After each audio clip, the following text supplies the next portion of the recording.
What's going on, people? Welcome to United Stand. It is the countdown to kick off the build-up show for Manchester United versus Bodø Glimt, the Europa League game. Now, before we even get into the game, I'm going to introduce the two guests today. I'm not here by myself. I'm with Tull and I'm with Jordan. Jordan's not been here since September. Yeah, 20, FC 20, yeah. So, you know what, yeah, because you've not been here, I don't think you've been here in a rude game. Have you been here in a rude game?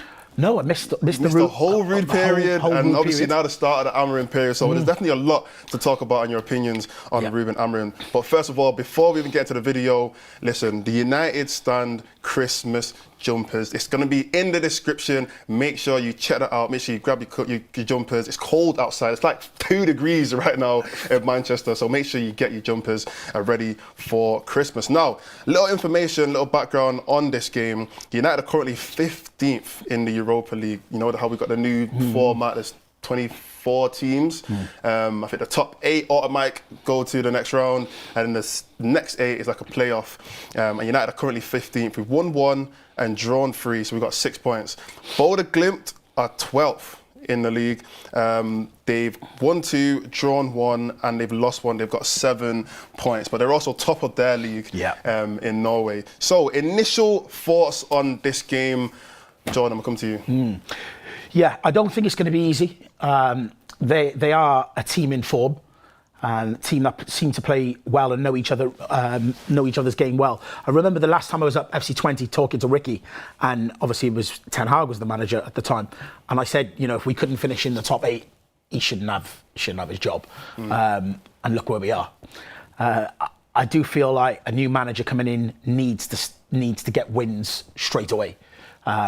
I know it's a new formation, a new philosophy, but points on the board ultimately is what we need. And you just look at those players, and they should be able to get up to a full house tonight and finally get some points on the board in this tournament. If we've got any chance of doing anything, it begins tonight. Now, literally, as you were speaking, we've had some information about a number 1 player who's going to be starting today, 100% confirmed. Any guesses? Before I say Anada. Yeah, probably. But first player that is going to be starting today is Bruno Fernandes. He is confirmed to be starting. Now, we're going to do the show a little bit differently today. I wanted to make it a little bit more interactive. I've got a board in the back. I'm not going to go there yet. I just want to talk a little bit about the game a little bit more before I go over there. But the board at the back, I'm going to go through each of the positions, and we're going to talk about which players we want to start and also which players we think are going to start today. But Tull, your opinion so far on, I guess, the Ruben era and also the game today? In terms of Amorim, we've not really seen anything. I like the way he talks. I like his press conferences. But in terms of the football, it's just, you know, I'll give him till at least the end of the season to conjure up something, get something going. But like Jordan said, with where we are in this Europa League, we need to win now. We've got how many games we've got left? 2 or 3 games. It's 8 games, isn't it, for this league table set up? And you know, if we finish outside the 24, which if we lose tonight, then that's what we could be looking at.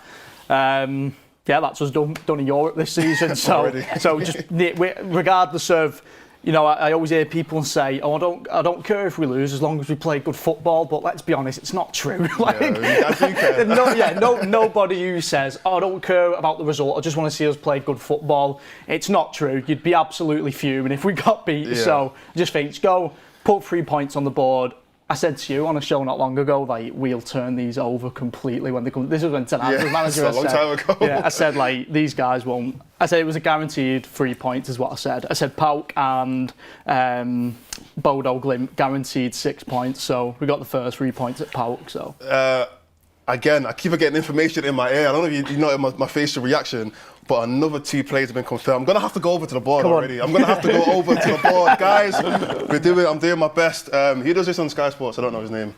But listen, we've got a few players that are confirmed already. So the first player that is confirmed is Bruno Fernandes. Now, I'm assuming, I don't know if you guys are agreeing here, probably in one of the 2-10 positions. I'll put him on the right for now. Yeah. We'll put him on the right. I think he'll go on the right because I think Ahmad will go wing back again. Okay, so we're going to put Bruno Fernandes on the right 10 position. But there's also another 2 players that have been confirmed. The first one is Ugarte.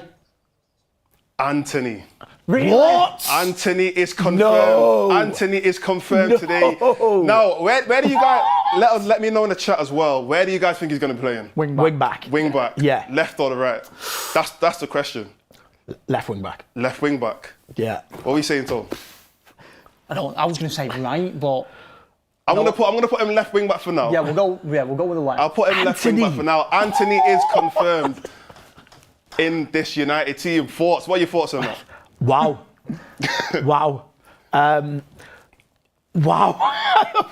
I was not expecting that, but it makes sense. He's already said that he wants to have a look at all the players. Almost that clean slate business where a new manager comes in and everyone gets a chance again. Maybe this position and this formation might give him a new lease of life, and we spent a lot of money on him. He has only played under one other manager. He's not like some of the other players that have been under 2-3 managers. So yeah, let's see what he can do. Anthony at left wing back. Now there's one other player that is confirmed. This might come as a shock, might not come as a shock, but we've got Rasmus Højlund starting as a striker. I'm going to put this. Rasmus Højlund starting as a striker. Now, I mean, the last game we did see Rashford start as a striker. What were your opinions on, well, obviously the Ipswich game, Rashford playing as a striker? How do you think he went? He obviously did get the goal early on in the game, but a lot of people say that, his form kind of dipped off as the game kind of went along. How would you say the game went for Rashford? He's not a striker. He's not. He's not a striker, mate. Could have told you this like 3-4 years ago. I think it was under Solskjaer when we struggled with injuries a lot. I think he had a little 2-3 month period where he played up top, and everyone just couldn't wait for us to get our injured players back, because it's just. I don't even think it's a physicality thing. I just don't think that's his game. You'd think with the pace he'd be able to get in behind, but it's such a simple way of looking at being a striker. It's not all about just getting in behind. He also says it himself, though, doesn't he? That that's not his favoured position through the middle. I thought with the Ipswich game, I thought if anything we scored too early, and I think it almost give the players a false sense of security.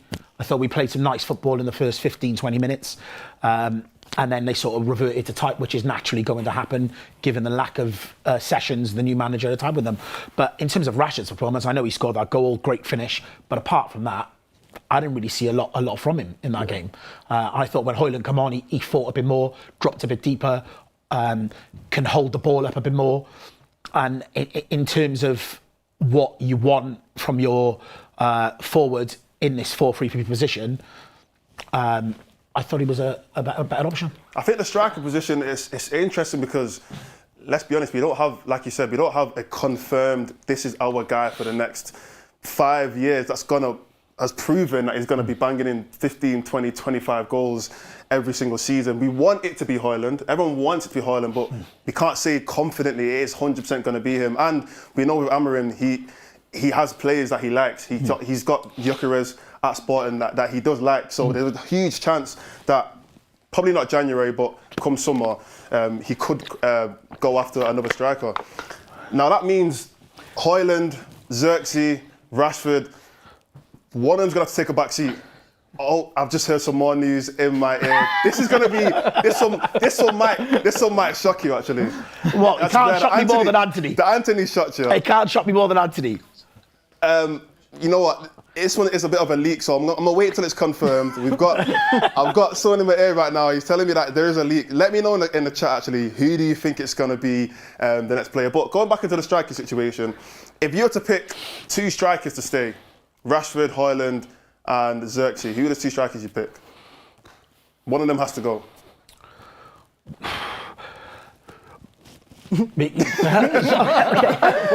Let's go. Do you know what? I think for me, Xerxes was a luxury signing at the time. Whereas if he come into a team that was performing well, I think he'd be a great addition to the team. I think we were all screaming out for support for Højlund last season. The last thing we needed to do was to go out and buy a player who self-proclaims he's a 9.5. Like that was never going to work at that moment. We needed somebody that would come in and score goals and be able to hit the ground running. Well, we effectively brought in someone whose strong point was not scoring goals.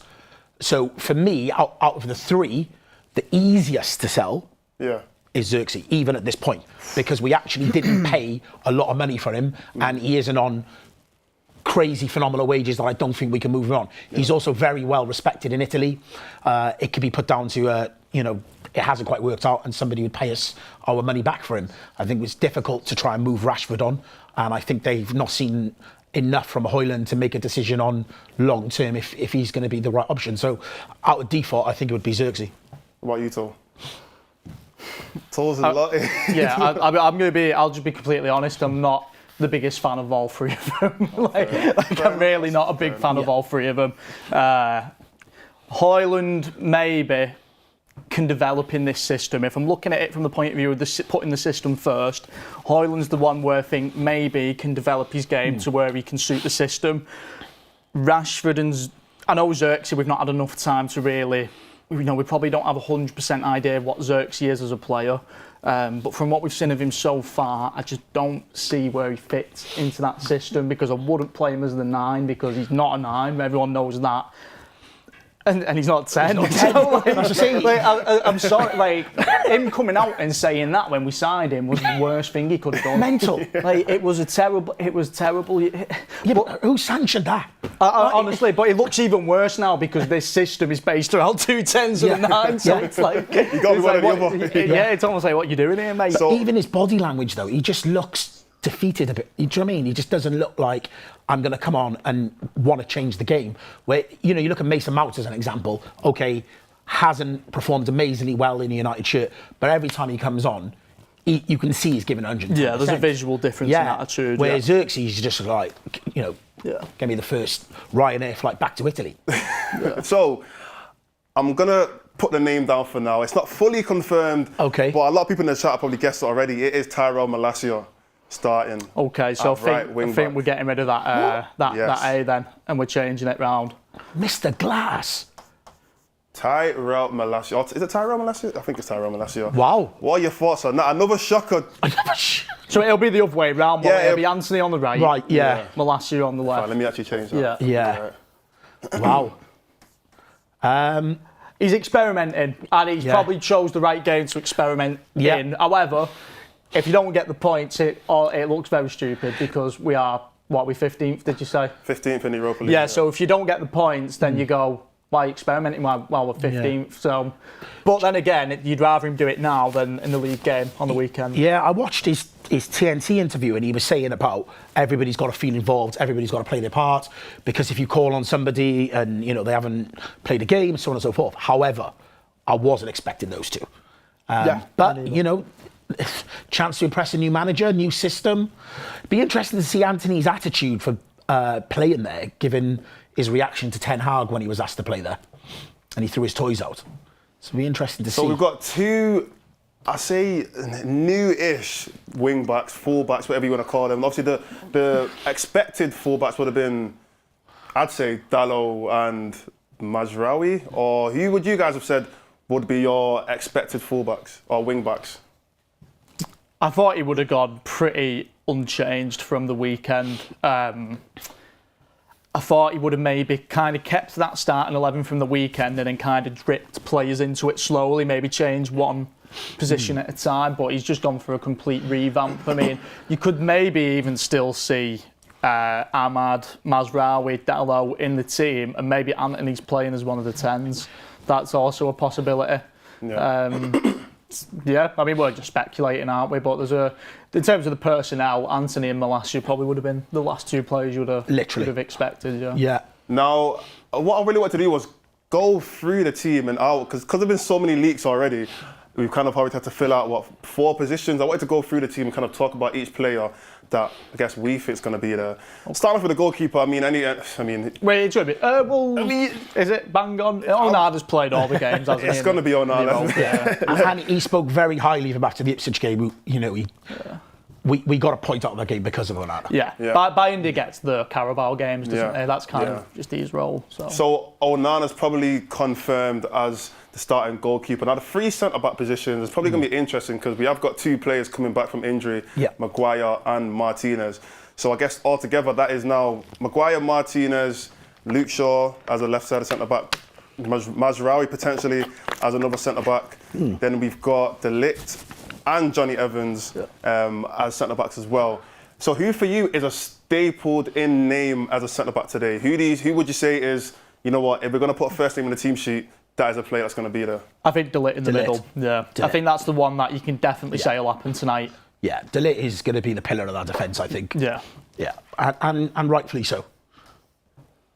De Ligt as the starting centre-back. So what are your opinions on De Ligt so far this season anyway? Because Jordan, you've obviously not been here since the I think he's great. Europa League game.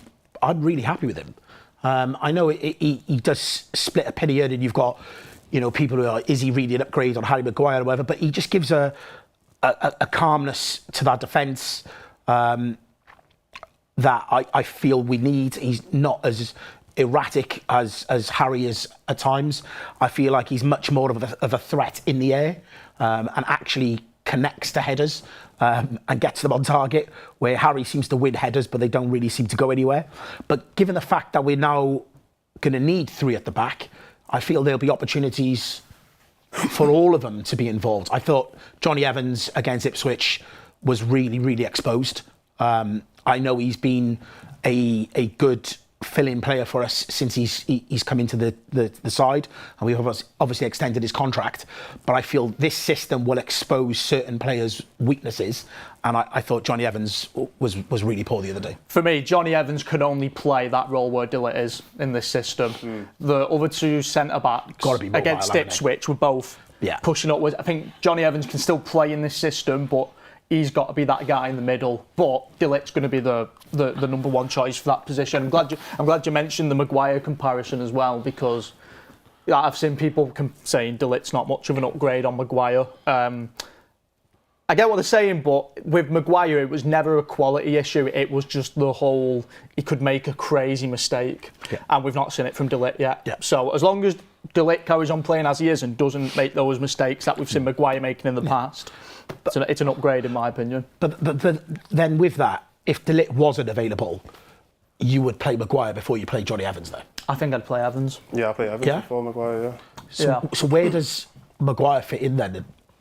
Because he's not mobile enough to play either side of him. Yeah, it's a question. I mean, so is he the third choice? Technically, he is. Technically, he is the third choice central centre back. Technically, but I think, especially with the amount of games that we're going to be playing, it wouldn't come across as a third choice. You know, today he might even.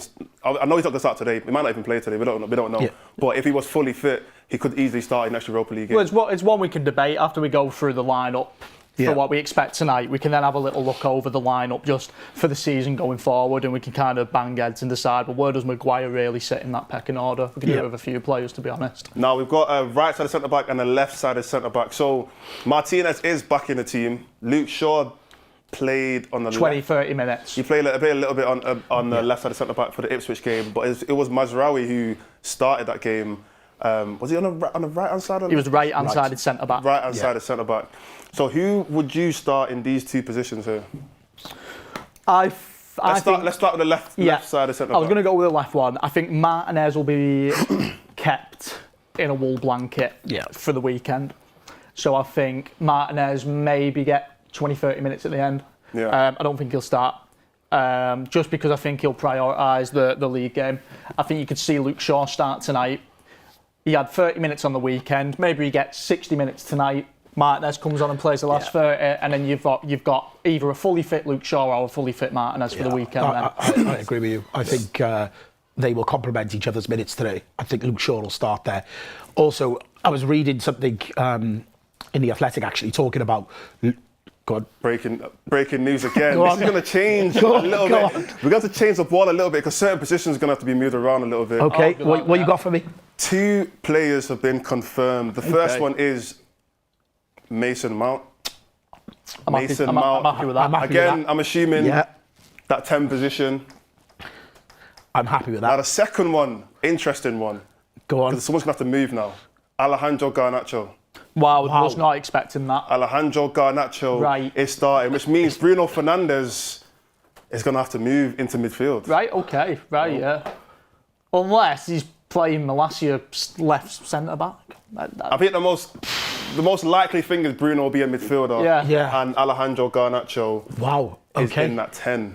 position. Does that mean Ahmad's playing on the weekend then? Get in. That means Ahmad is not playing today. He's not starting today anyway. Yeah. Do you know what? It's so exciting, isn't it, to actually... It's crazy. Like, sit and watch it come out piece by piece. Wow. It's just that, you know what? It's nice to see a manager with a complete contrast of ideas. Yeah. It's complete new ideas. Yeah. He's got new ideas for each and every player in that squad. Which is, and confidence cool. in his own philosophy. Yeah. Confidence to just say, this is what I'm doing. Balls out, let's do it. Even on the last build-up show for the Ipswich game, it was me, Beth and Ricky, and online we'd already posted our predicted 11s. We were so far wrong. Oh, everyone was so far wrong. Everybody was I think wrong. even the Casemiro, Eriksen midfield, I think no one really Nobody had predicted Eriksen, that. did they? Everyone probably had Ugarte in there. I mean, there is one more midfield position here. Let's talk about that now. Who do you think is going to fill that position? I think that'll be Ugarte tonight, yeah. Ugarte. I think so. Yeah. I know it looks a little bit, you can maybe say it's a little bit weak, that in the middle. I don't think Ugarte is... And then again, he's got 3 centre-backs behind him. We're not playing 4-3-3 anymore, so maybe he can do it by himself. Because when you've got Bruno Fernandes next to you, you pretty much are holding the shape by yourself. But I think the beauty of it is he's now got players there that understand the formation. Yeah. With Mason Mount and Ugarte, that's 2 players already that are in tune to what is expected of them. So you know, whereas when he started the starting team the other day, it was completely alien to him. You've already got 2 brains on that pitch that'll be like, right, I know exactly what my job is. So yeah, interesting. So, I mean, let's talk about the players that have just been confirmed. Mason Mount and Alejandro Garnacho. The first player I really want to talk about is Mason Mount. We've not seen him since, if someone could tell me in the chat what his last game was, I couldn't tell you. USA tour one day. Probably the tour. Now, he actually was, for the last game, he was my player to watch because I really wanted to see what he was going to bring to the team, especially because Ruben spoke so highly of him. How excited did those training clips get you of him? Oh, yeah. Gassed! But it gave me like pre-Ten Hag vibes. Yeah, you know when the Ten Hag videos came out, I kind of felt the same way. Yeah. I was gassed. I watched it like 9-10 times. It was like a 6-minute video. Yeah. So Mason Mount does start. Like I said, he was my player to watch. I really want to see what Ruben sees, because he's obviously fit his system very well if he's spoken highly of him. And that was one of my main things that I would see with Ruben is how well do all of these players adapt to these new positions. Because I mean, Mason Mount is a 10, but I think everyone's kind of playing, like Bruno's going to be playing a lot deeper today than we saw against Ipswich. We're going to have to see a completely more composed Bruno Fernandes. We can't be having the Bruno Fernandes that's going to be... Disciplined. A lot more disciplined Bruno Fernandes today. He's... Ruben subliminally called him out as well already, hasn't he? Yeah, no, he pretty much did. Like by saying about these, these long passes and whatnot. That was a message to Bruno, like, listen, back up. Like, if you're going to fit into this system, it's got to work for you. So, yeah, I'm interested to see. My two players to watch, actually, if they were starting, was Bruno Fernandes and Mason Mount. So I'm very excited to see this today. I picked Mason Mount for a player to watch. I actually think from Amorim's, if I was Amorim, looking at that squad when it came in, knowing I'm playing 3-4-3, the one player who would be top of the pecking order above everyone would be Mason Mount. And you might think, what's that based on? Mason Mount played that position in a 3-4-3 every game in a Champions League run and won the Champions League. Yeah. And bossed it. Yeah, he knows how to play. He won the Champions League playing that position in this exact formation. So that's why I think Amorim's speaking so highly of him. It wouldn't surprise me if he actually, in terms of a pecking order, has him above Bruno Fernandes. Yeah, honestly. 100%. Really? Yeah, honestly, mate, because he's won the Champions League in a similar system in that position. Yep, he's a player that he doesn't need to explain the formation to. Exactly. He just gets it. Yeah. So, more confirmations. I've just had 3 players. Could you repeat those 3 players for me again? 3 players, there's only 2 positions left. So one of the players is going to have to... Unless we're getting Ugarte confirmation. So the first one actually is the player that we've already predicted. Ugarte does start. Right, okay. Ugarte does start. Okay, he is it on makes the sense. pitch. The next player is Mazraoui. Right, okay. Where are we going to put him? He's going right side centre back. He's going right side centre back, yeah. Yeah.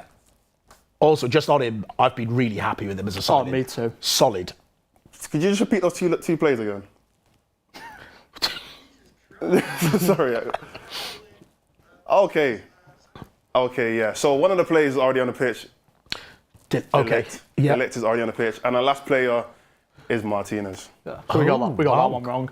Do you know what? I don't mind it though, mate, because that means Luke Shaw's getting prioritised for the weekend, and I prefer Luke Shaw over Lissandro. So Lissandro Martinez is starting. We do have our full 11 out now. I'm going to go and sit back down. Okay, come on. We've got it on the screen. Wait, just before you sit back down, I just want to big up Greg, producer, for getting this touchscreen going, because it looks absolutely insane. Yeah. I'm sorry for everyone who said they can't see the colour. We didn't realise. It was my idea, but big up to Greg anyway for sorting it out. For the next show, we'll have the colour sorted out. But yeah, a little bit different for today's show. But yeah, now that we've got the full 11, we can really go through each player. Wow. So the new players the last two players that have just come out, Mazraoui and Martinez. Now Martinez has obviously come back from a little injury, but he's back in the team. Is he a player for you guys? Is, like I said, a staple name into those three centre-back positions? So you can go first. Maybe right now, but I think Luke Shaw could very easily overtake him. If Luke Shaw stays fit, I do think Luke Shaw could. If he can get to the form that he had, then yeah, I think Luke Shaw is a guaranteed starter in this team. But then again, Luke Shaw could play left wing back too, so maybe they could both be in there. Maybe that could be your left hand side, Lissandro and Luke Shaw. Yeah. Interesting. What about you? Yeah, I think given both their injury issues, hopefully their fitness levels complement each other. So it's definitely good to have the competition, have the options. Luke Shaw is somebody that we've seen previously responds well to competition. So as long as he can stay fit, yeah. So I've had a little bit more news in my ear. Ugarte might not be confirmed. That's the only player that might not be confirmed. So there is that one more midfield position. And I mean, I've always said the four players that I would put in those two midfield positions are Casemiro, Eriksen, Ugarte and Mainu. They're the four players that I've kind of seen will fit those two midfield positions the best. We do have Bruno Fernandes starting today. That is my player to watch right now, to see how he operates in those two positions. And responds to the comments as well. Yeah, exactly. See how he was at the press conference, and there didn't seem to be any kind of tension or anything like that between the player and the manager. The manager seems very confident, in my opinion. Yeah. He does seem very confident in Bruno as his captain as well. Yeah. So it'll be interesting to see. He's obviously seen something in training where he said, you know what, I think Bruno can play here. Yeah. But in my opinion, the player that I do want to see there is Mainu. I've just heard in my ear that it is Ugarte confirmed, but the player that I really want to see there, whether it's today or if it's the next game, is Kobbie Mainu. Because I personally feel like, and even though he's been injured for a minute, he is still our best player. Yeah. And a lot of people have been thinking, because you haven't seen him in a while, it's almost like you kind of forget and you get this recency bias and you think, maybe Eriksen's a better player there or Ugarte's a better player there, etc. Every single time we saw Mainu play, he didn't give us a bad game. He might have given us a bad game for his standards, but compared to everybody else, he was always our best player. I feel like we become almost too reliant on him and didn't give him the support. Yeah. And he was hung out to dry a lot. I feel like in this system, he will get the support and hopefully be able to ball out a bit more, because in terms of talent, for me, he is our best talent. Yeah. Yeah. So we do have Ugarte confirmed in that position. Who were your two, in terms of a partnership, because that is really what it is. We saw with Eriksen and Casemiro in the Ipswich game, the problem wasn't necessarily them two as individual players, it's just together, it wasn't the greatest partnership. They didn't, yes, they are both older than everybody else, but they're not crazy old. They're not like 38, 39 where they can't run. They do both have somewhat of legs still in the system, but together, it's a bit of a recipe for disaster. They can't really play the system that Amorim wants as a partnership together. So in your opinion, who are the two best players that you think complement each other the best? Probably, right now from what we've seen, I'd still say Casemiro and Ugarte, but Mainu will end up in that 11 once he's back fit. However, they have to do it. If they have to try Mainu next to Casemiro, Mainu next to Ugarte, Mainu next to Eriksen, however way it ends up being, I guarantee Mainu will be a guaranteed starter. So, yeah, I think long term it's Ugarte and Mainu. I think he needs support, and Ugarte will give him the freedom to take another 10 yards further up the pitch, knowing that he hasn't got to get back and be left wide open. And this is what I was just saying just now, is that I feel like he was left high and dry way too often, and left overexposed in the middle of that park, where this system, with the three centre-backs, will give the support for Maino to be able to push a little bit further forward. Because like you've seen the two wide centre-backs pushing up into midfield off the ball, so he will have that space. I think it's nice when you've got two centre midfield options like that. It's nice to have a cool one and a bit more of an energetic one. That's why I don't think Eriksen and Casemiro complement each other well, because they're both cool. They're both a bit more relaxed. Where Cobby's definitely cool, relaxed. Maybe Ugarte, you bring the energy and go next to him, and they complement each other well. 100%. Got some super chats in here. Guys, make sure you send in your super chats. Now that I'm sat back down, I can actually read through them. Sorry if I've not read your super chat yet.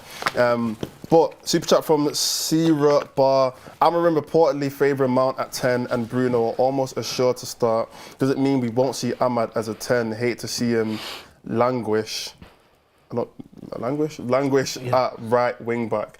What do you guys think about Ahmad, being a right wing back compared to being a 10? The cream will rise to the top, mate. Eventually, Eventually, he'll come back. It might take games, but he will eventually realise Ahmad is the best player to go in that right 10 position. It might take the rest of the season, but I'm telling you, eventually he will see it. Yeah. It is interesting, isn't it? Because they will be casualties by the summer. There will be some big names. 100%. Yeah, there will be some big names that are not going to get the minutes and not feature into this new manager's plans. And you look at it and you go, where do they all fit in? Because I'm looking at Bruno, and you hit the nail on the head there. He fancies Mason Mount. And why shouldn't they? Yeah, he fancies Mason Mount. Why shouldn't they? In that position more than he fancies Bruno. It's not Bruno hate. It's just far from it. It's just facts that Mason Mount is a Champions League winner in that system, in that position. Why wouldn't you? That is harsh to say, because Casemiro's a Champions League winner. Does that mean he's the best player on the pitch? He is, I suppose, yeah, but it's not so much. Not in that system, though. Yeah. Not in that system. Yeah, I just feel when you just read between the lines on certain comments, and I just felt the way he spoke about Bruno and what we know of Bruno, how erratic he is, and we've always said, he doesn't fit into a box. And he almost has like a free role under Ten Hag. And as soon as you put a manager there that's got a very disciplined position, and that's why Sporting was such a good side, is that every single person knew their role. Can Bruno adjust at this point in his career? Or is it going to take, for us to sacrifice someone like him and bring someone else in that he can rely on? And that's why he's gone for Ugarte, Mason Mount. These are players in a really short turnaround of time that he can rely on and go, right, you know what you're doing, I'm going to put you in. And not just that, be an example to other players around you of how to play this system effectively. Yeah, shout out to Usman. Usman did ask Bruno pretty similar question at the press conference yesterday about if he can adapt to the new system, and he spoke about his age and whatnot. And Bruno's answer, paraphrasing, was pretty much that, for Portugal, he plays a system. Portugal, he has to change every single time he goes over there. So he is used to having to change systems. He's not, focused on just one way of playing. He has done it before in the past, and I think he actually said it'd probably be harder for the younger players to adapt to the new system. So I think in his head he is confident that he can play a different style of play. And obviously you sat next to the manager, so you can't really say anything else anyway. But next super chat from Kyle Robinson. Tonight Anthony comes good. I hope he does. I just want our players to play well, I'll be honest. I'm not one of those guys who's I don't want Anthony to play well. No, if he's playing, I want him to play well. 100%. 100%. And for him, this is an opportunity. He probably thought he was done here. There was talk of him going to Turkey and this and that, whatever. This is a fresh chance for him to ball out in a new position. I still, every now and again, it pops up on Twitter, highlight what happened to this player. It's highlights of him. Crazy. Wild. To be fair, Xerxes highlights are crazy as well. Wild. Everyone's got mad eyes. Wild. I'm like, who is this guy? But then the flip side of it is there's ones where he kicks the ball out of play and starts screaming for a throw-in. And so you don't know what you're going to get out of him. But I hope he rises to the challenge and definitely gives us an option at fullback that we wouldn't have thought we would have had. 100%. Now, before I go through the rest of the super chats, I'm just going to read out the confirmed starting lineup for anyone who's missed it. In net, we have Andre Onana. The back three, we've got Mazraoui, De Ligt and Martinez. Fullbacks or wingbacks, we've got Anthony and Malacia. In the midfield, we've got Bruno Fernandes and Ugarte. And the front three, we've got Mason Mount, Alejandro Garnacho, and Rasmus Højlund up top leading the line. Let me know in the comments. Send in your super chats. What do you think of that starting 11? Do we have the subs? Well, I get the subs anyway. I'll let you know. But yeah, super chats from Matthew Fox. Tenner on Højlund hat-trick. I mean, I hope. We'll see. No comment. I would take a hat-trick of shots. Yeah, hat-trick of chances. Yeah. Never mind one play, but like, we don't really score 3 goals at Old Trafford this season. We just don't do it, mate. So. Super chat from Mandy_songwriter. Ruben is picking the players with pace. Bodø Glimt are very pacey and don't stop running. He said this, so totally understand his choices. Bit of insight into Bodø Glimt's team and the way they play. Sorry, just quickly, I'm just looking at that team behind your head. There's a lot of players there who haven't played a lot of minutes. Yeah. Anthony, Malacia, Mount, Martinez. Yeah. Could say the same for Højlund a little bit. He's been in rotation. Yeah, that's 50% of that team have not played a lot of minutes. Be interested to see, going into the second half where they are at energy-wise. See how many changes. That complete left-hand side, if you look at Martinez, Malacia, Bruno and Mason Mount, they're all in complete foreign territory, really. Yeah. I mean, Malasia's not played a single game in 2 seasons. Mount's barely played in the last season. Martinez just back from injury. Anthony. Bruno in a foreign position. So that left-hand side today, we're usually a left-dominant team. Like, we're usually predominantly going down the left-hand side, but we'll see how that gels today, because that is like bit foreign territory for all those players. I mean, the good thing is that he is using the squad. I mean, that's one thing that we have been saying for a minute. Like, let's use the players that we have. Instead of just constantly playing the same players every week, even though it's not working. That was probably one of Ten Hag's main faults, that he's just playing the same players. At least we can see that today he's using more players. He's rotating the team very well. So if it works out, he's a genius. Another super chat from Jackie Boy. I think Anthony might work in the system. He had some of the best defensive stats for a winger in the league. He would never be worth 80 million though. I think he was 90 million. I think what you might see Anthony benefit from playing wing back is, I've seen Dalot did it a lot in the first half against Ipswich, was he was taking on his man a lot of the time. A lot of the time for us to get out of the back, rather than passing out to the back, the wing backs were taking on the man. Anthony likes to take a player on, so maybe it could be a good way for us to play out using the wing back, using Anthony, because he will take a man on. Yeah. Last super chat, Jordan. I'm gonna need help from this one. Go on. For Mike Thomas, I am hoping Jordan can speak Welsh, and if so, you're gonna have to read that. I don't know what that says. Nah, he's lost me. My Welsh is minimal. Oh, okay. But apparently it says, "Do you think Euro can play tonight?" Clearly no. Yeah, clearly not. Yeah, clearly not. But yeah, shout out to anyone who's watching from Wales. A lot of people are talking about. Oh, I'm going to save the score predictions for later on in the show. We do have Beth calling in also in a minute. She's doing media right now. She's going to be calling in. I'm going to hear her opinions as well. But I really want to go back to that Ipswich game. That's really the only kind of evidence or what we can see from Ruben Amorim. First of all, what were your main highlights from that game? What were the main positives that you can take out? We did obviously draw the game. It wasn't the best result or the result that anyone wanted anyway. But there were positives from that game, in my opinion. What were your positives that you could take from it? It was less system positives. It was more really Amad Diallo and Mazraoui, really. Those were the two standouts for me, especially Amad, but there's no, we're not seeing him today, so we'll focus on Mazraoui. It was just the same Mazraoui performance we've seen all season, just 7 out of 10 every single game. Yeah, Mazraoui is exactly what you want from a signing. You bring him in, not a huge name, not crazy money, and solid 7 every single week. No pressure on him as well. Don't need to worry about him. Slots in and just gets on with it. But in terms of the Ipswich game, I thought you could see what they were trying to do. I thought you could see the shape, definitely for the first half at least. And then certain players, reverted to type, which is, like I said, naturally going to happen after minimal amount of sessions. I think this is a massive case of trial and error now with these games coming thick and fast.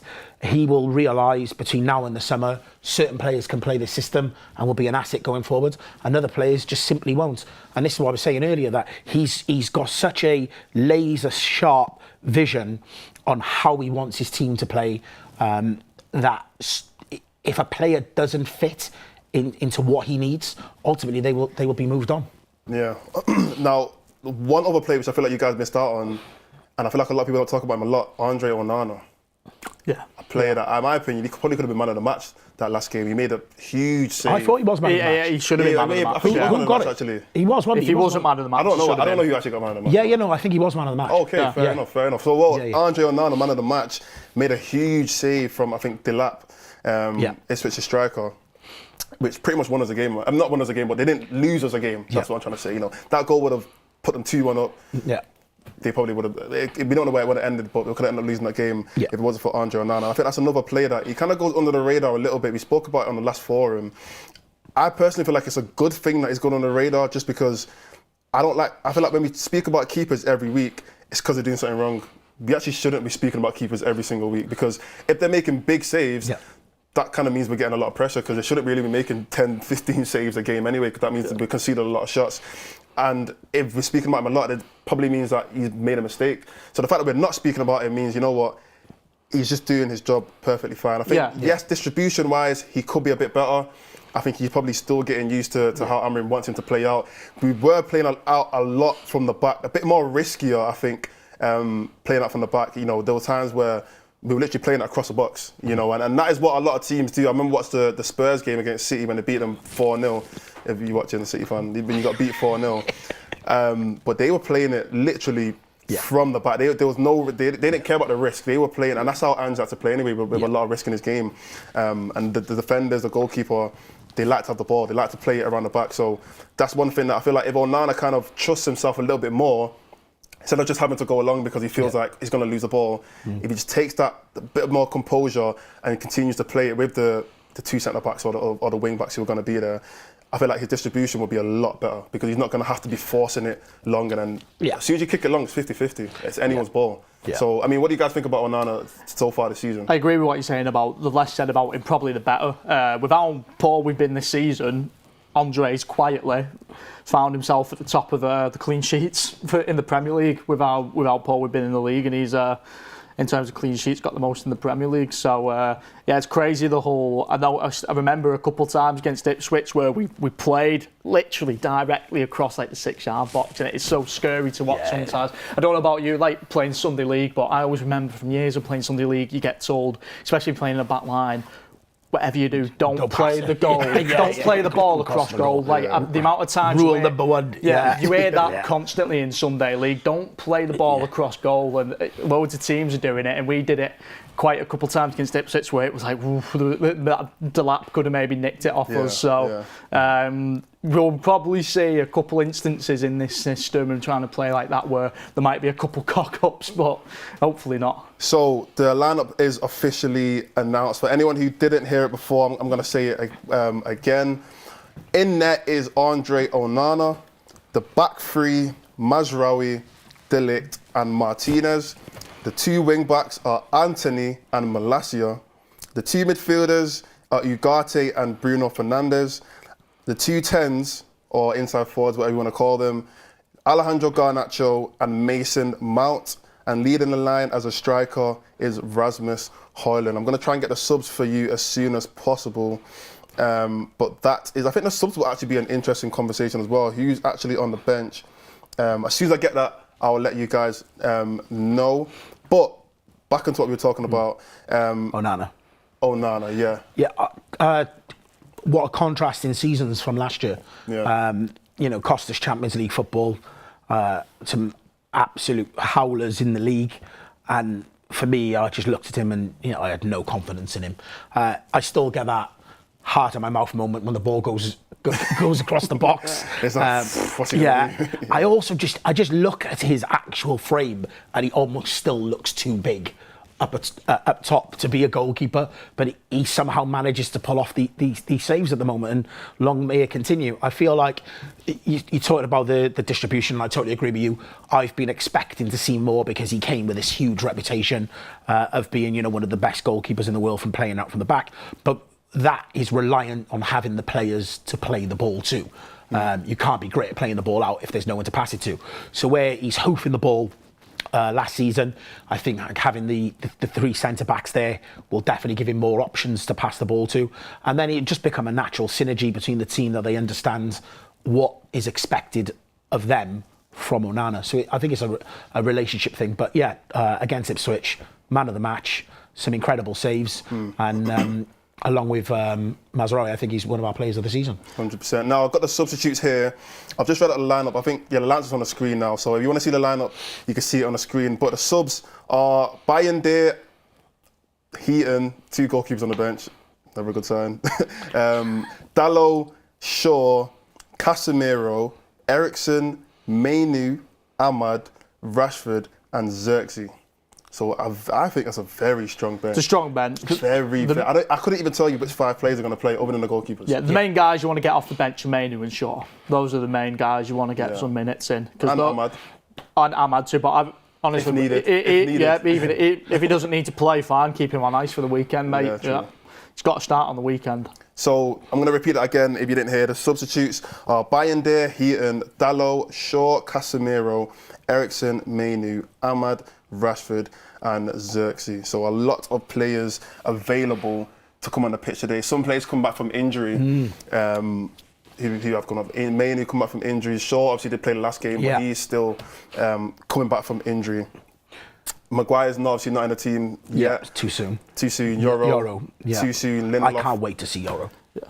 I think Euro's one of them ones where it's like, it's like he's like a present. You know, like halfway through the season, we get like a nice little present out of nowhere. Because I saw 45 minutes. Yeah. That's all I've seen. Well, in a United top anyway, 45 minutes. You could say it was promising, but it's not really enough to give you in like that real confidence that this guy's going to be, fit and ready for Premier League, top flight football. But when he does come back, would he walk into the team at full fitness? I have no idea. This is what I was going to get onto this, because I've seen a lot of people thinking he was going to start against Ipswich. We know how good he's supposedly going to be.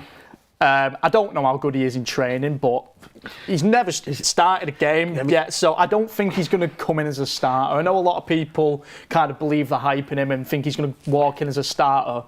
It's not going to be the case. He will be drip fed into the team over the rest of the season, I think. He might get 30-minute cameos, and then he might get a Europa League start or a Cup start. I don't think he's going to walk in and start in the league straight away, unless he's absolutely mint in training. I don't know, I'm just speculating. In my head, this is how I've built it. In my head, this is how excited I am. He's the best player in the league. In my head, he's like Saliba and Rio become morphed into one, and we're waiting to unleash him on the league. That's in my head. But it's probably not going to happen. But in my head, that's what I see. No, I agree. I'm really excited. Yeah, because we've got so many centre backs right now, I'm actually a bit happy, because it's like we don't have to force him in quickly. We kind of take our time a little bit. We've got players who can play that position. Last season, if we had Euro last season, it would have been a problem, because we would have had to play him straight away. We had nobody. We had Casemiro playing there and Kamwala. It's madness. And I forgot about Willie. Imagine some of them Casemiro performances are centre back. But you can't blame him. You actually can't blame him. Could have been stripped of Champions Leagues because of some of those performances. So you know what? Bringing in the fact that he's been, he's going to have a time to ease into the team. I think that's amazing for him. I saw something interesting. The last time Malacia played, Fred was playing.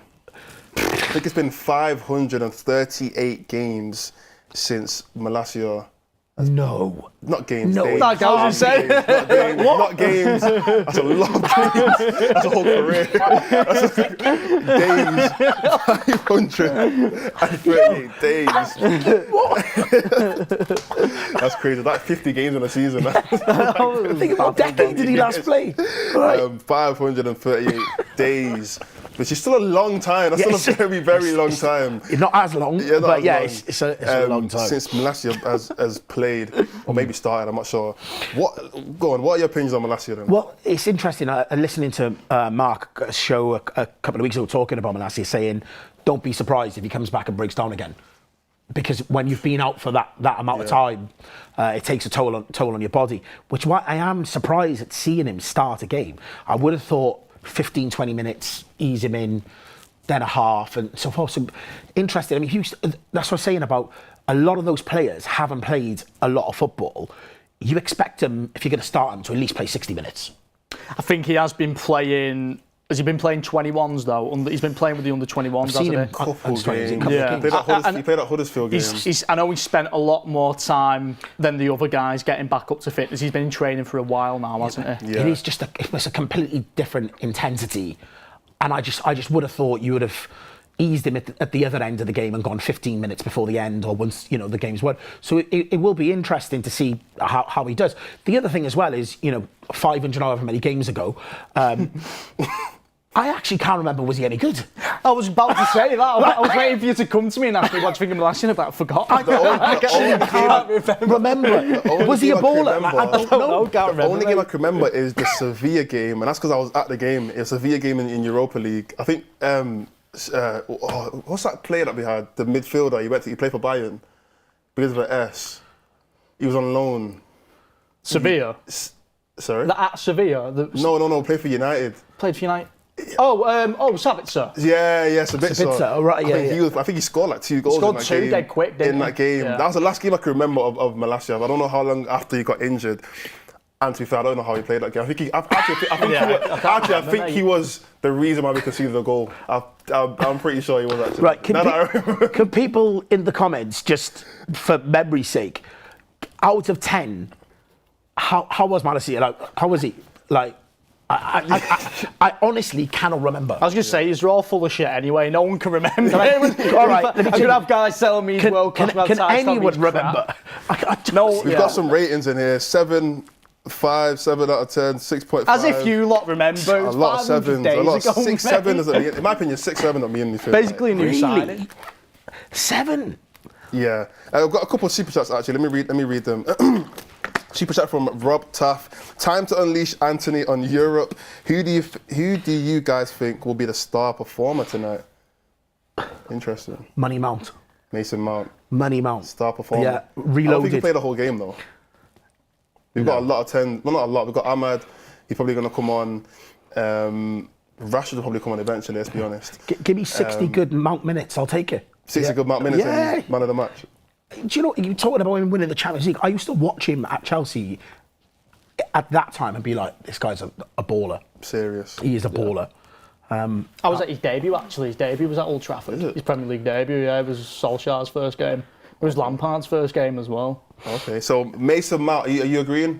Star performer? Yeah, but even still, it wouldn't surprise me if he puts in a good performance, but isn't the star performer. I think the beauty of Mason Mount is he can just put in a 7 out of 10 performance without having to score a goal or get an assist. He just knits the team together quite nicely. What he's shown when we played Fulham in that first half against Brighton. I mean, seen that first half against Brighton when Ten Hag was the manager, and we looked good in the first half, and then Mount goes off injured. It's like the whole team didn't have a clue what was going on. I think he really does complement the other players on the pitch. I think he gels the team together, so he doesn't necessarily have to put in this star Ballon d'Or performance to make a big impact on the team. Yeah, for me, I would also agree with Mason Mount, but I feel like if this player gels well today, we could see a resurgence of Anthony. I was about to say. I feel like, I don't know why. Like I've never been Anthony's biggest fan. I'll be honest. Like anyone who's watched any show that I've been on, I've always said that I don't feel Anthony in this team. I don't feel him playing at this level. I don't feel like he can do it. But I don't know. I just feel like if he has a bit of fun on that right hand side, him and Garnacho even, if they both have fun on that right hand side, we could be in for something good. And if he does play good anyway, that's another player that we've got in that rotation that we know can play in that position. So I want to see Anthony play well. I want to see Mason Mount play well as well. Another 2 super chats here. Let me read them out quickly. Super chat from Carl Robinson. Really excited, something new. Super chat from Sarah Bar. this system would suit players like Hakimi and Hernandez. Any chance we sign one of them in the summer? I mean, I doubt it. No. I highly doubt it. No. It'd be super expensive as well. So, yeah, I don't think that's going to happen. But anyway, moving on, we spoke about Malacia. We don't really know a lot about him. Hopefully, he can play well. We spoke about Anthony. Those two midfield positions of, I haven't got it on the screen. Actually, no, I've got it on the screen here. Ugarte and Fernandez. In fact, there's a player that I want to talk about. Now, the last game, Alejandro Garnacho. Yeah. I feel like he's been on a little bit of a run of, he hasn't had the greatest games, and sometimes people have had a little bit of criticism to say about him. Some of it has been abuse, but people have had a lot to say about Alejandro Garnacho. Now, in my opinion, I've always said I think he is probably best as a super sub, just because I feel like whenever I've seen him come on and, coming up against tired defenders, the way he likes to play as well is super direct, super aggressive. He likes to have the ball at his feet. He likes to take on players. He likes to shoot a lot. When it's the last 20 minutes of the game, that is super difficult for other defenders to deal with. It makes it so much harder, and I feel like that's where he really shines. He's obviously starting today. Yeah. Do you guys feel like he has something to prove right now? Is this a game where it's like in Garnacho's head he's thinking, I need to prove to Ruben Amorim, I'm not a super sub. I need to be your main guy in this new system, this new format. I need to be your starting player. Has he got a lot to prove? I think that'd be almost like the wrong way for him to approach it. I think Garnacho would benefit, and his performances would be better if he played less of trying to be a star player. I think he needs to go back to basics, control the ball well, pass the ball well, and focus on that element of his game rather than trying to run the full pitch by yourself and score the one-man counter-attack goal. I think he needs to look round, look for his teammates a bit more. He definitely needs to look for whoever's playing up top a bit more. I think the same as you. I think from what I've seen of him for the last season and a half, I think he's a super sub. However, managers, the three, Ten Hag, Ruud, and now Amorim, they all just seem to want to play Garnacho, which... Fancy him. Yeah, all managers seem to fancy him, and so maybe you can't disregard that. Maybe there's more to it than we see. Maybe he's really good in training. Maybe he's got a good attitude behind the scenes. Who knows? But I always thought the same as you. I thought he's a super sub. I think he got way too many minutes last season because he had to, because of the injuries we had. I think he probably suffered a little bit like Mainu did of burnout last season. Yeah. Super chat. Just caught my eye. I can't remember how good Malacia was. Oh, super chat from JDV. Yeah. I'll read it out. He said, super chat from JDV. Can't remember how good Malacia was. To remember things that happened 30 years ago is impossible. But carry on anyway. Carry on about Garnacho. Yeah, I think I wrapped it up, to be fair. It just lit up green and just caught my eye. I shouldn't have read it. I'm sorry. No, it's good. It's good, mate. Yeah, Garnacho. I think... Well, the thing about the whole super sub thing, I think he started back-to-back games. So I don't think that is his problem. I think the problem is he is not as good as he thinks he is. And I think... hopefully Ruben can put his arm around him and actually rein him in and realise that he isn't the finished article and he's still got a lot to learn.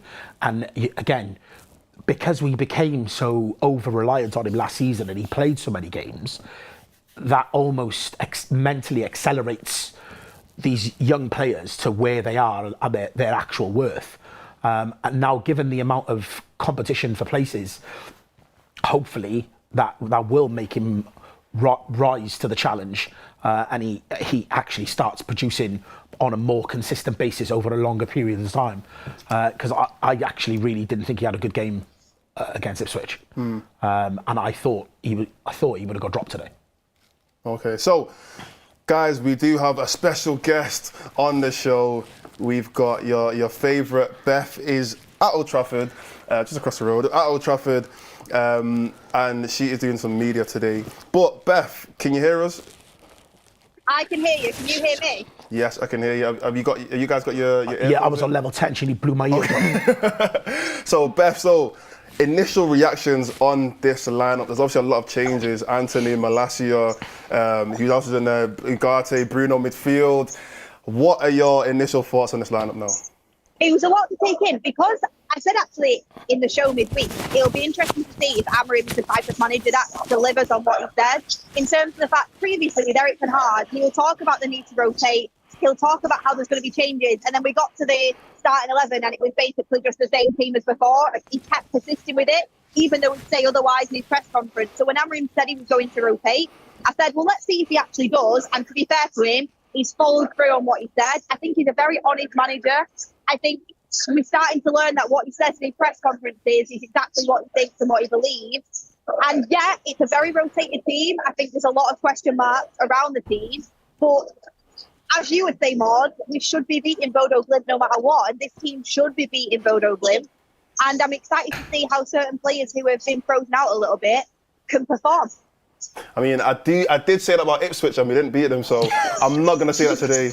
I'm not gonna ruin it for Ruben. So obviously, this is Ruben's first home game. I know everyone's super excited. Hopefully, he does get a win on his first home game. I know that's what everyone at the stadium wants. You are currently at the stadium. It's probably filling up right now. Can you feel like a certain energy, like a Ruben aura, kind of at the stadium? How do you feel like obviously the match-goer fans are feeling about Ruben's first game? I can. I've spoken to a few people actually in the crowd, and everyone's really excited. I mean, it's empty at the moment, to be fair. Everyone's probably gone and got a pie and a drink or something. It is quite empty, to be fair. But the fans I have spoken to, they are super excited, and they're actually excited about the starting 11. I know there's, some question marks in terms of will Malacia be able to do it? He's been out for a long time. Anthony back into the starting 11. No one thought they'd see that. I mean, I said he could be a prime left wing back. He's starting it right wing back. I was nearly there. You're close. Bruno Fernandes playing deeper. You've got Mason Mount in there. Rasmus Højlund's coming. So there is a lot of changes. But I think people are excited to see a different team because I think a lot of people, no fault of Ruben Amorim because we know what he's been brought in to do and it's very early days. But a lot of people are disappointed with the players' performance against Ipswich. So I think people are excited to see fresh players in there and see if any of them can compete for a place against Everton, because what I think is really interesting, we've seen like the first set of players against Ipswich. The only players that are still in that 11 is Anana, De Ligt, Mazraoui, Bruno and Garnacho. That's it, isn't it? So I think a lot of people are interested to see if any of the players tonight compete for a potential starting position in a really important game, which is obviously the Premier League game at the weekend. So, I mean, you like to do this to me, so I'm going to do this to you. Your favourite player is Bruno Fernandes, right? Yeah, one of them. One of them. He's obviously playing a little bit of a different position today in that midfield too. I don't know if you kind of saw that coming or if you kind of envisioned him playing there at some point this season, but he is going to have to be a little bit more disciplined today. We spoke about that earlier on in the show. You did speak to him, you were at the press conference yesterday. What are your opinions on Bruno in this new position, and how do you feel like he's going to be able to adapt players slightly deeper? I spoke about it on a show with Ricky when Amorim first came in. I said, you never know. Bruno might play a little bit deeper. He has done for Sporting before, and he has done for United at times. And as he gets a little bit older and more mature in his career, he might drop back a little bit like other midfielders have in the past. And Ricky was like, Beth, there's already so many people competing for that position. Ugarte, Casemiro, Manu, Ericsson. Bruno's not going to play there. He's going to be a 10. And I was like, oh yeah, he probably will be, but he can play different positions. Ruben Amorim will know that. He's Portuguese. Bruno's played deeper for the Portuguese national team. And in the press conference, actually looking back, I didn't think it at the time, but looking back, Bruno did say he's played multiple different roles. He said he can play as a 6. He said he can play as an 8 and as a 10. I know the majority of people like him closer to goal, myself included. Honestly, I think he's more effective when he is closer to goal. But I remember a little while ago, Usman said he prefers Bruno as an 8 and he prefers him a bit deeper because we can get him on the ball and he can dictate play from the back. So I'm interested to see it. What I do think, though, if Bruno is deep, I think he can play there, but he has to be more disciplined. You can't be losing the ball willy-nilly when you're closer to your own goal because it can invite pressure on counter-attack. when you lose it in the third that we're trying to score a goal in, it's frustrating, but it's not the end of the world. There's still a long way back for it to get to a dangerous position for us. But if you lose it on the edge of your own box, that's a problem. So we've got to be more disciplined. 100%. One of you guys got a question for Beth? Just about Mason Mount. What do you think Mason Mount will be able to bring to the team today? I know you're a massive fan of Old Money Mount. Oh, honestly, the amount of I still get about Mount to this day. People think I'm on his paper or something, genuinely. No, I was just, honestly, me and Mason Mount came some like big story. I don't know why in the community. I think it's because I actually said at the time I wanted to sign him, and a lot of people that were against it. Also, Jordan, nice to see you. Very happy to see you back. Good to see you too. Missed you.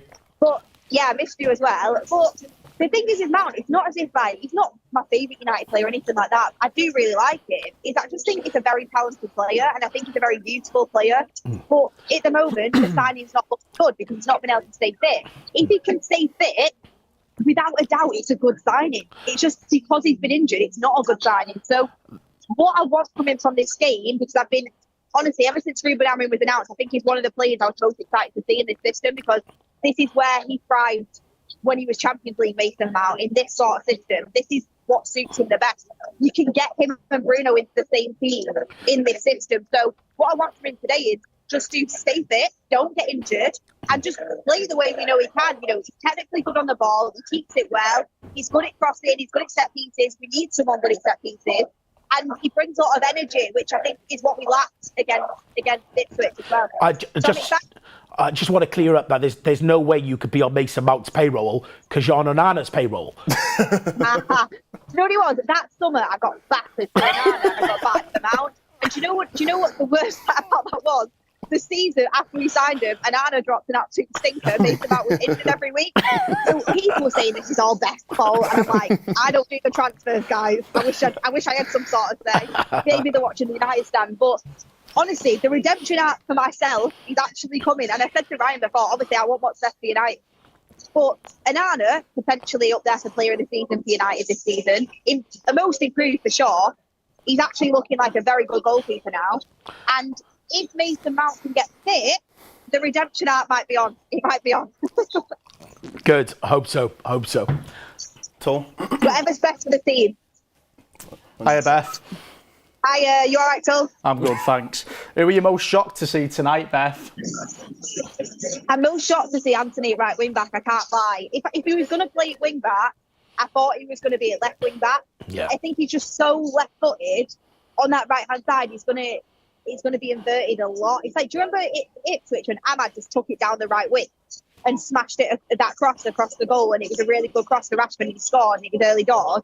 Ahmad, even though he's left footed, he's very good on both feet, whereas Anthony's so one footed. It's like, I doubt we're going to see anything like that from him, which I think is maybe a little bit unfortunate in terms of service for Rasmus Højlund, but I hope he proves me wrong. I would have liked to see him on the left side, but let's see.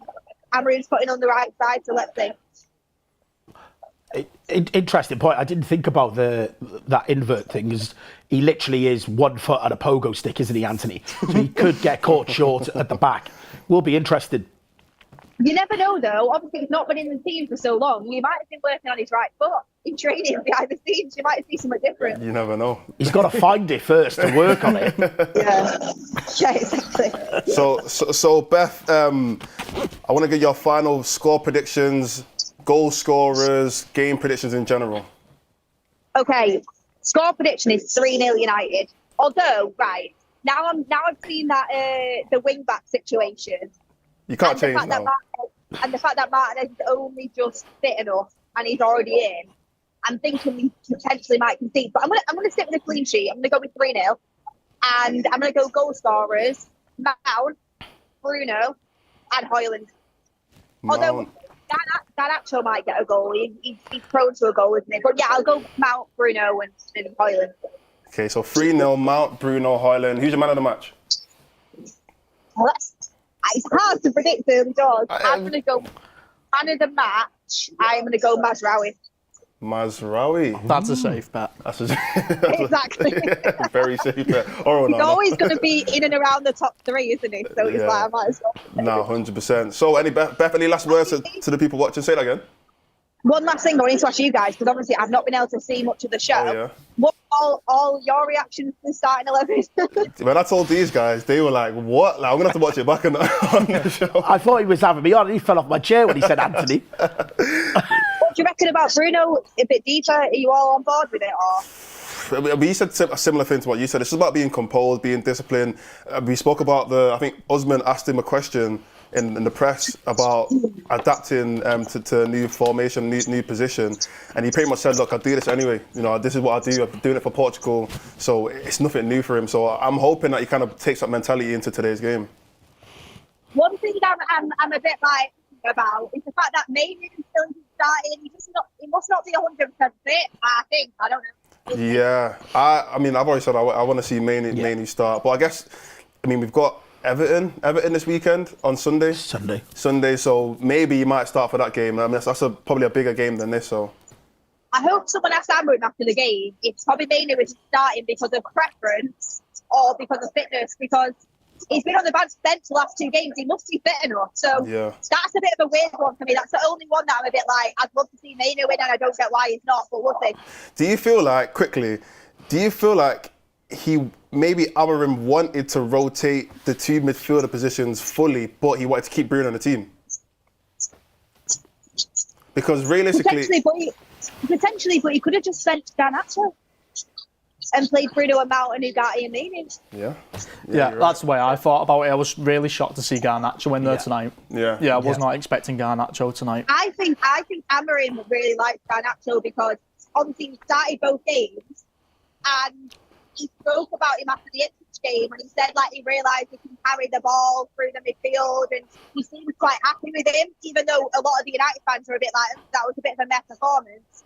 I think Amorim might see something in him, so we'll see.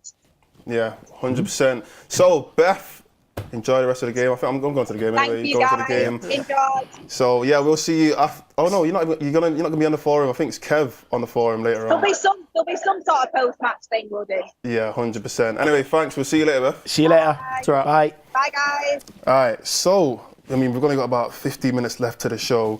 Now that we've known the full team, I've got something here that I actually wanted to kind of go through, something a bit different.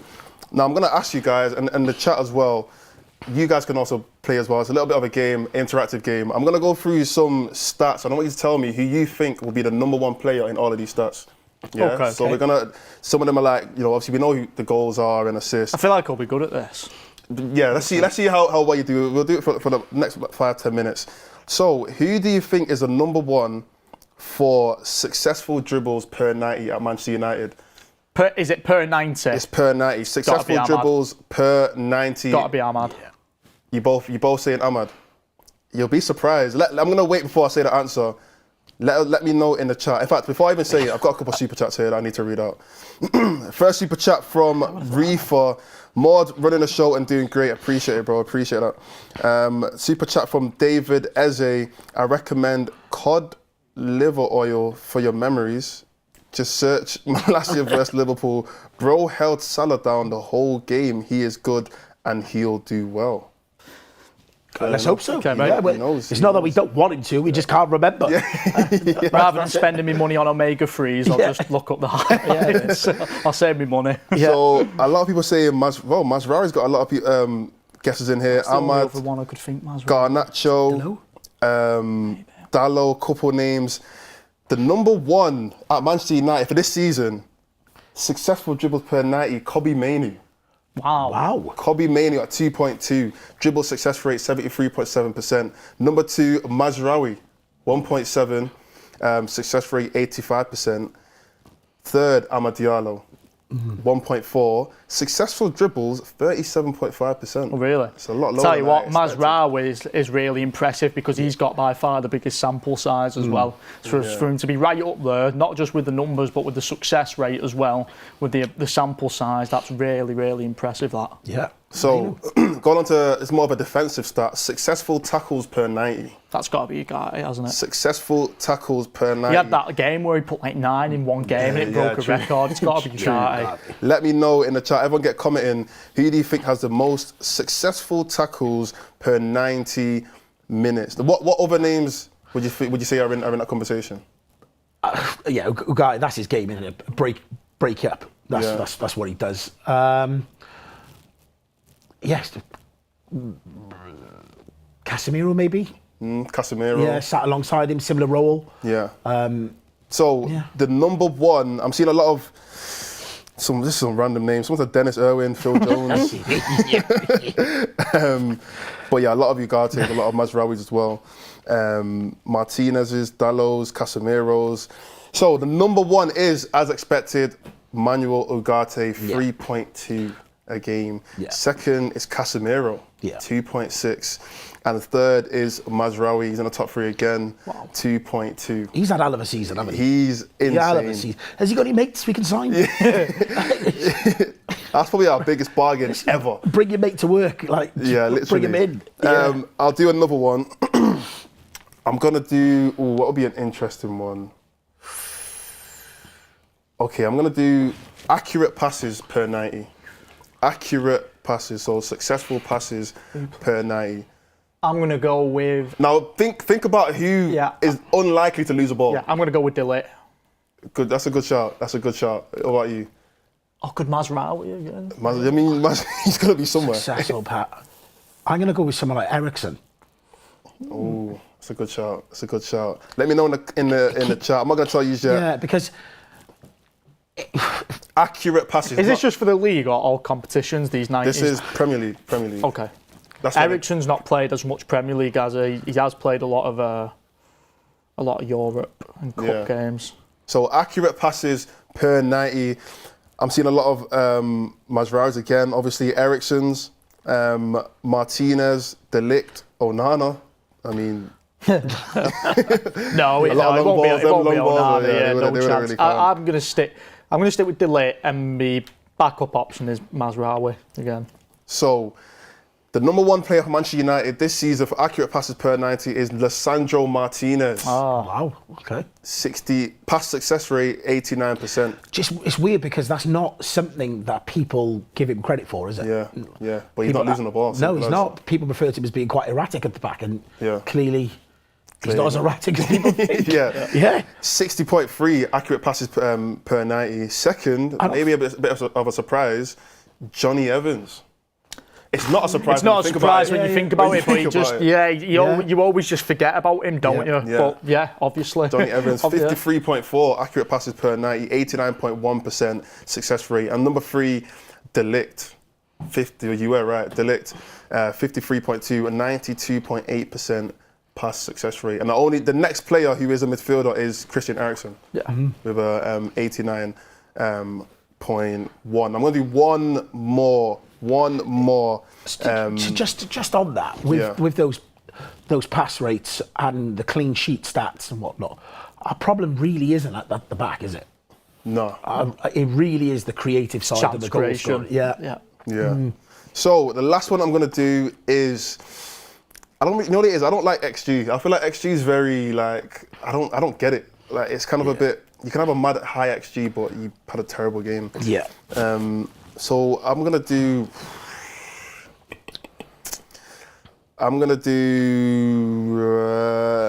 shots per 90. Oh, this is easy. This is so easy. Shots per 90. I could probably do the top 3 in order. Okay, go on then. I'm going to go Garnacho number 1.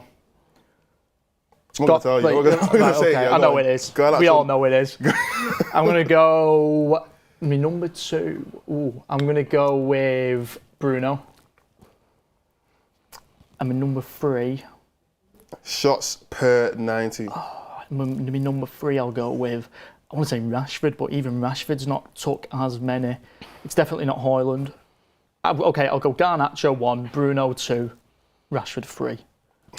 No, Xerxes. I reckon Xerxes per 90's up there. Okay, I've changed my mind. I'm going to go Garnacho 1, Xerxes 2, Bruno 3. Okay. I'm going to start with Bruno, Garnacho, Rashford. Okay, Bruno, Garnacho, Rashford. Yeah. Garnacho, Xerxes, Bruno. Garnacho, Xerxes, Bruno. Now let me see what the chat's saying. A lot of Casemiros in here. I didn't expect Casemiro to be that high up. Obviously, a lot of Garnachos I'd expected, and a lot of Brunos. Now, I don't know how you predicted this tour. You know. Fuck off. Joe, no way. I don't know how you predicted No this. way. Xerxes 2. Number 1, Garnacho. That was obvious. I know that. I knew that one, mate. 2 and 3. You did get it the wrong way round. Bruno and Xerxes number 3. You were close though. When you said Xerxes, I'm thinking there's no way. How did you know that? Like, Mate, yeah. Minecraft bot. No, Xerxes, mate, yeah. He does like a shot. Genius. He does like a shot, yeah. He just doesn't put him in the back of the net. Where's the goals? Yeah. He's had a lot of shots. I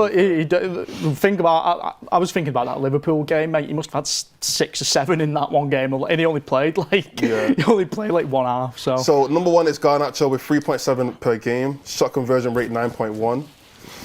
Number 2, Bruno Fernandes, 3.3 per game, shot conversion rate 5.4. And number 3, Joshua Xerxes, 2.6 a game, shot conversion rate 7.7. A lot of people saying Casemiro, he is in the top 5, but he didn't make the top 3.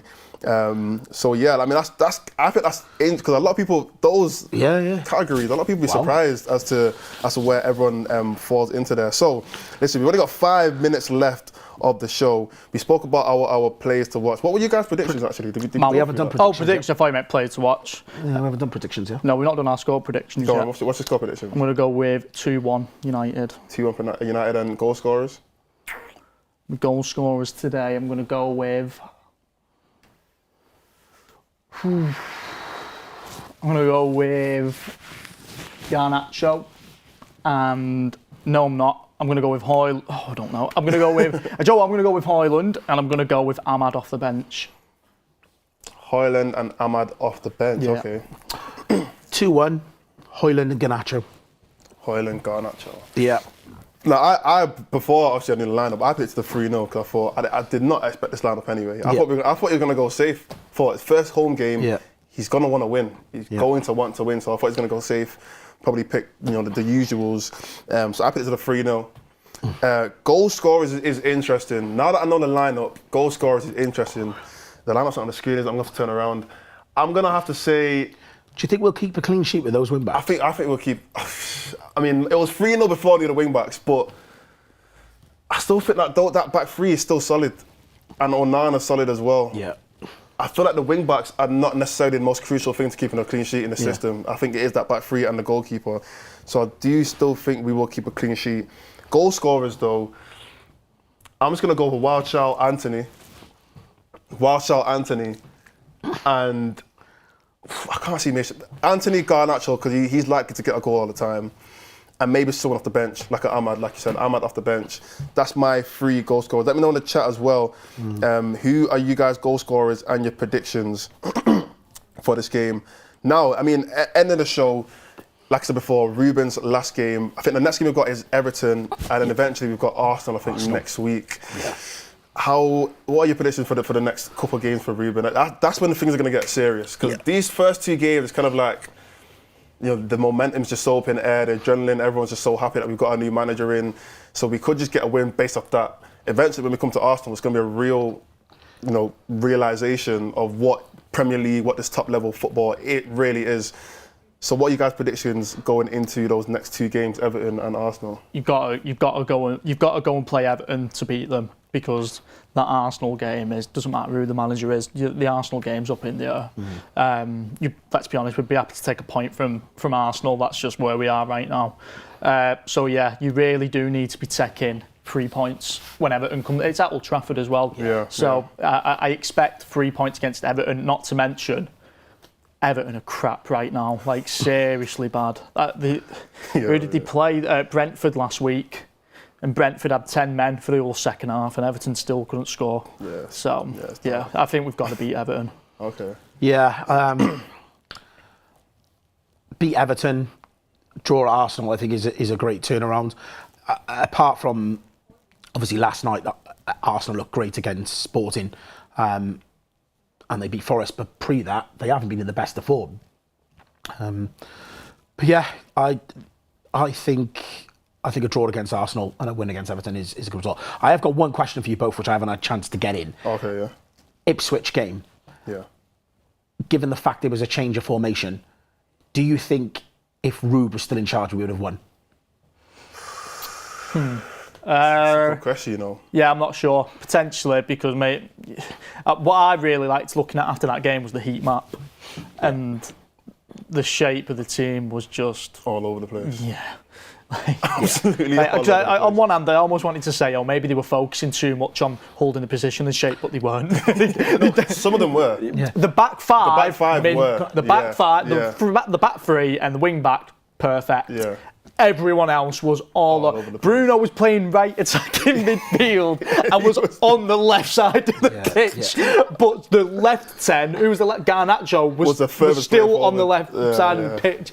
That same issue where we just don't have a right hand side. It's got to get dealt with. So, who knows? Who knows? I think it definitely still would have been difficult because I feel like people really underestimate what Ipswich did in that game. They weren't playing bad. I think they were better than us. They were. Let's be honest. yeah. They probably were. They should have won. I remember all game long thinking it's a matter of time until They're going to score. Yeah. And All game long I was just thinking they're going to score. and that's why I said Onana was our best player, our most valuable player, because he is the reason why we did not lose that game. Let's be and it also highlights that up the other end of the pitch when it comes to creating chances, we don't do enough. We're just not an exciting...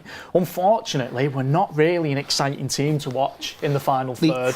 The other thing with it, that was McKenna's Cup final, wasn't it?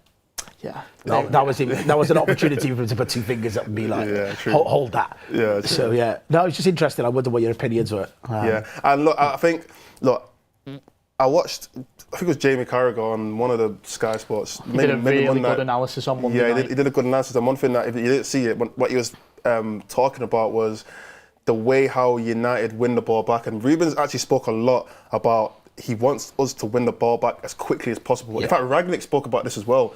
The amount of time you let the opposition have the ball, it gives them so much more confidence, because when you've got, first of all, when you don't have the ball, you're the one pressing, so naturally you're running a lot more.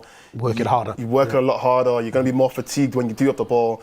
So the fact that we weren't winning the ball back quick enough against Ipswich is what kind of gave them a little bit of momentum throughout the game. And also not only that, but Amorim likes to win the ball back, kind of like a man-to-man. Everyone's got to find their man. You know who your man is. It's not like a figure it out on the spot. He's drilled this into them throughout the week. You know who your man is, and it doesn't matter where he goes. When they're trying to play out from the back, you find your man and you press him as closely as possible. You don't give them any time on the ball. And you can see Ruben on the side of the pitch kind of like telling Casemiro, go forward, because natural instinct is for Casemiro and Eriksen. I don't want to, like you said, they're more like composed, chill kind of midfield. Yeah. They're not They don't want to go forward because they know they can't get back. They know they can't get back quick enough. But I think with what Ruben was trying to say to them was, look, trust yourself, trust your capabilities to go and press the opposition team. So I think that's one of the reasons why Ipswich ended up just playing us out the park sometimes, because we weren't following the instructions to a T. But hopefully today they've had a lot more training sessions, a lot more time to kind of drill those instructions into the team, or he's had a lot more time to drill those instructions into the team, and they can win the ball back quicker today and have more of possession. But anyway, it's 7:30. Show's gone. Yeah, quick. It's quicker than I thought it was, to be fair. Yeah. Listen, Mark is live right now. We need to give him a hashtag. I'm not getting involved. Last time, what was it? Sheep. I'm not, absolutely, for the record, do not put any sheep in Mark's chat, because I'm not having him tell me off. You know, now that I've said it, they're going to put sheep there anyway. No, so. Not any part of it. Talk anything to send to Mark. Sheep. Craig, just for the record, I'm not encouraging this. You know what? Let's just put hashtag Anthony. Brazil flags. Let's tell Mark hashtag Amorim out. No. Let's put Brazil flags. Suppose put a bunch of Brazil flags or something to do with Anthony. Hashtag Something to Anthony, yeah. They're going to put sheep anyway, but I don't matter. Listen. This is going to be a horrible mix. You're going to be so confused. Brazil flags and sheep. Anyway, listen, thank you guys for watching. We're going to be back on the fan forum. Hopefully United do come away with a win today, a confident win. But we're going to see you on the next show. Thank you guys for watching.